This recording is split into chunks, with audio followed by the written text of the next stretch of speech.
வணக்கங்க. வாழ்க வளமுடன், வாழ்த்துக்கள். அதாவதுங்க, நீங்கள் காலண்டரில் இன்றைக்கி நல்ல நேரம், கெட்ட நேரம், நட்பு, பகை எல்லாமே உங்களுக்கு அதில் காலண்டரில் வரும். இது இல்லாமல் நம்ம பஞ்சாங்கத்தில் நல்ல நேரம், இன்றைக்கி முகூர்த்தம் என்ன எல்லாமே வந்துடும். இருந்தாலும் எப்படின்னா கௌரி பஞ்சாங்கம்னு ஒன்று இருக்குது. கௌரி பஞ்சாங்கம் அதில் பாருங்கள். கௌரி பஞ்சாங்கத்தில் ஃபஸ்ட்டு எப்படின்னா ஞாயிற்றுக்கிழமை காலையில் வச்சுக்கோங்க. கௌரி பஞ்சாங்கம் ஞாயிற்றுக்கிழமை 6 to 7:30 உத்தினா அந்த உத்தியில் எதுவுமே செய்யக்கூடாது. அது ரெண்டாவது எப்படின்னா ஞாயிற்றுக்கிழமை காலை, அதாவது 7:30 அமுதங்கிறத கண்டிப்பாக செய்யலாங்க. அது ஞாயிற்றுக்கிழமை. அதே இது கௌரி பஞ்சாங்கம். அப்போ அதே நேரத்துக்கு பாருங்கள், ஞாயிற்றுக்கிழமை 9 to 10:30 சோரம், இது செய்யக்கூடாது.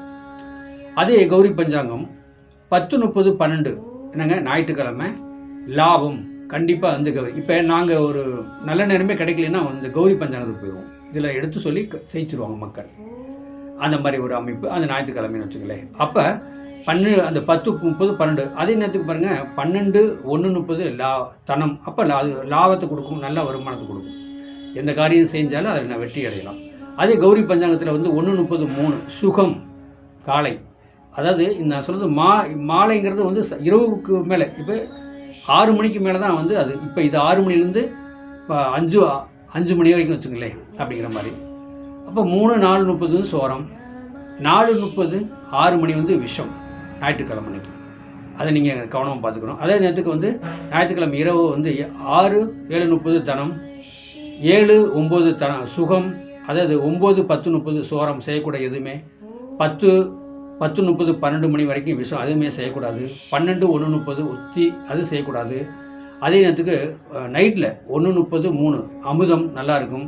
அப்போ 3 to 4:30 சோரம். அதே நேரத்துக்கு 4:30 6 பிரம்மம் மொத்தம் ஞாயிற்றுக்கிழமை அன்னைக்கு லாபம். இது கௌரி பஞ்சாங்கம் பார்த்துங்களேன். இது அப்படிங்கிற மாதிரி இருக்குது.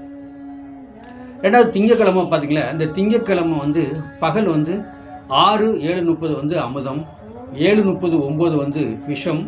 அப்போ அதே நேரத்துக்கு 9 10:30 சோரம் செய்யக்கூடாது. அதாவது நான் சொல்கிறது திங்கக்கிழமை காலையில். அப்போ இது கௌரி பஞ்சாங்கம். அப்போ அதே மாதிரி இருக்குது. அதாவது திங்கக்கிழமை கௌரி பஞ்சாங்கம் திங்கக்கிழமை, அந்த திங்கக்கிழமை பகல் சொல்கிறேங்க. அப்போ காலையில் 6 to 7 இதை நான் சொல்லிட்டு வந்திருக்கிறேன். அப்போ அந்த திங்கக்கிழமை பார்த்தீங்கன்னா 6 to 7:30 அமுதம், 7:30 9 விஷம். அப்போ எதுவும் செய்யக்கூடாது. 9 10:30 சோரம், எதுவும் செய்யக்கூடாது திங்கக்கிழமை நான் சொல்கிறது. அதே நேரத்துக்கு 10:30 12 லாபம் செய்யலாம். 12 1:30 திங்கக்கிழமை லாபம், தனம் நல்லாயிருக்கும். அதே 1:30 3 நல்லாயிருக்கும் சுகம்.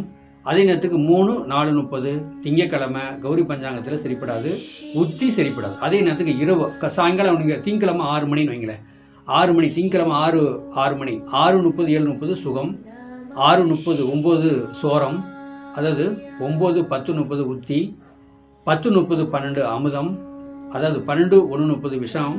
அதே நேரத்துக்கு 1:30 3 சோரம், அது செய்யக்கூடாது. அதே நேரத்துக்கு 3 4:30 லாபம் செய்யலாம். அதே 4:30 6 தனம் கண்டிப்பாக செய்யலாம் திங்கக்கிழமை. இது செவ்வாய்க்கிழமை காலையில் 6 7:30 சோரம், எது செய்யக்கூடாது.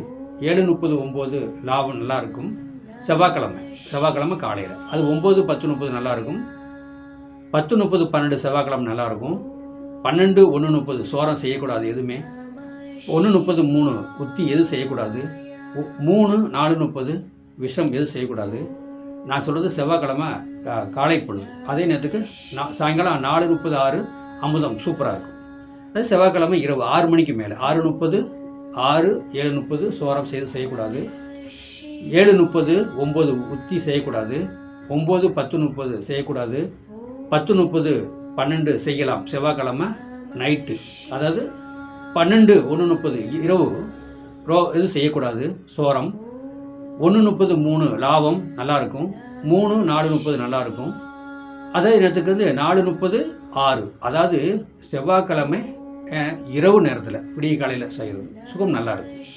அதே நேரத்துக்கு புதன்கிழமை எப்படின்னு சொல்லி பார்த்தீங்கன்னா, புதன்கிழமை காலை 6 7:30 லாபம், 7:30 9 லாபம், 9 10:30 சுகம், 10:30 12 சோரம், 12 1:30 விஷம், 1:30 3 உத்தி, 3 4:30 அமுதம், 4:30 6 வந்து விஷம். அப்போ செய்யக்கூடாது. அப்போ புதன்கிழமை இரவு சாயங்காலம் 6 7:30 உத்தி செய்யக்கூடாது. 7:30 9 நல்லாயிருக்கும். அதே நேரத்துக்கு 9 10 30 சோரம் செய்யக்கூடாது எதுவுமே. 10 30 12 லாபம், 12 1 30 தனம், 1 30 3 சுகம், 3 4 30 சோரம், 4 30 6 விஷம். அப்போ செய்யக்கூடாது. அப்போ வியாழக்கிழமை 6 30 7, 6 to 7 30 வந்து தனம், 7 30 9 சுகம், 10 9 to 10 30 சோரம், 10 30 12 உத்தி செய்யக்கூடாது. 12 1 30 அமுதம், 1 30 3 விஷம், 3 4 30 சோரம், 4 30 6 விஷம். அப்போ இரவு அதே நேரத்துக்கு வியாழக்கிழமை இரவு பாருங்கள். இரவுங்கிறது வந்து சாயங்காலம் 6 மணிக்கு மேலே. 6 7 30 அமுதம் வியாழக்கிழமை சாயங்காலம், 7 30 9 விஷம், 9 10 30 சோரம், 10 30 12 லாபம், 12 1 30 தனம், 1 30 3 சுகம், 3 மணி to 4:30 சோரம், 4:30 6 உத்தி. அதே வெள்ளிக்கிழமை பாருங்கள். பகல் காலை 6 to 7 30 சுகம், 7 30 9 சோரம், 9 10 30 உத்தி, 10 30 12 விஷம், 12 1 30 அமுதம். அதே நேரத்துக்கு 1 30 3 வரைக்கும் சோரம், 3 4 30 லாபம். அதே நேரத்துக்கு 4 30 6 தனம். அதே நேரத்துக்கு வெள்ளிக்கிழமை சாயங்காலம் 6 7 30 சோரம், 7 30 9 லாபம், 9 to 10 30 தனம், 10 30 12 சுகம், 12 1 30 சோரம், 1 30 3 உத்தி, 3 மணி to 4:30 விஷம், 4 30 6 அமுதம். சூப்பராக இருக்கும். அப்போ சனிக்கிழமை பாருங்கள். சனிக்கிழமை 6 to 7 30 சோரம், 7 30 9 உத்தி, 9 மணி 9 to 10 30 விஷம், 10 30 12 அமுதம், 12 1 30 சோரம், 1 30 3 லாபம், 3 to 4 30 தனம், 4 30 6 மணிக்கு சுகம். அது இது வந்து நான் சனிக்கிழமை சொல்லுவேன். சனிக்கிழமை 6 மணிக்கு மேலே, சாயங்காலம் 6 மணிக்கு மேலே 6 to 7 30 லாபம், 7 30 9 தனம், 9 10 30 சுகம், 10 30 12 சோரம், 12 1 30 உத்தி, 1 30 3 மணி வரைக்கும் விஷம், 3 4 30 அமுதம், 4 30 6 வந்து சோரம். இப்போ பாருங்கள், இது வந்து கௌரி பஞ்சாங்கம். ஞாயிற்றுக்கிழமையிலேருந்து சனிக்கிழமை வரைக்கும். அப்போ காலையில் 6 மணி to சாயங்காலம் 6 மணி வரைக்கும். அதே மாதிரிக்கு மாலை 6 மணிலேருந்து காலை 6 மணி வரைக்கும் இந்த இதில் வந்து கௌரி பஞ்சாங்கம். எதுவுமே உங்களுக்கு நமக்கு ஒரு நல்ல நேரம் கிடைக்கல அப்படின்னு சொன்னாலே நீங்கள் இந்த கௌரி பஞ்சாங்கத்தில் போய் எடுத்துகிட்டு அதை ஏன் நான் உங்கள்கிட்ட பஞ்சாங்கம் வாங்கி வைக்கணும்னு சொல்கிறேன்னா, பஞ்சாங்கம் மூர்த்த பஞ்சாங்கம் நார்மல் பஞ்சாங்கம் நீங்கள் வாங்கி வச்சிங்கன்னா இதை நீங்கள் பார்த்து தெரிஞ்சுக்கலாம். கௌரி பஞ்சாங்கத்தில் பார்த்தீங்கன்னா பெரும்பாலும் ஒரு நல்ல நேரம் கிடைக்கல அப்படின்னா அந்த கௌரி பஞ்சாங்கத்தில் பார்த்து நம்ம சொல்லலாம், ஓரையை சொல்லலாம். இதெல்லாம் நிறையா ஒரு கணக்கு இருக்குது. இந்த கௌரி பஞ்சாங்கத்தை பற்றி நான் தெளிவாக விளக்கம் சொல்லிக்கிறேன். எனக்கு தெரிஞ்ச விளக்கம் சொல்லிக்கிறேன். வாழ்க வளமுடன், வாழ்த்துக்கள்.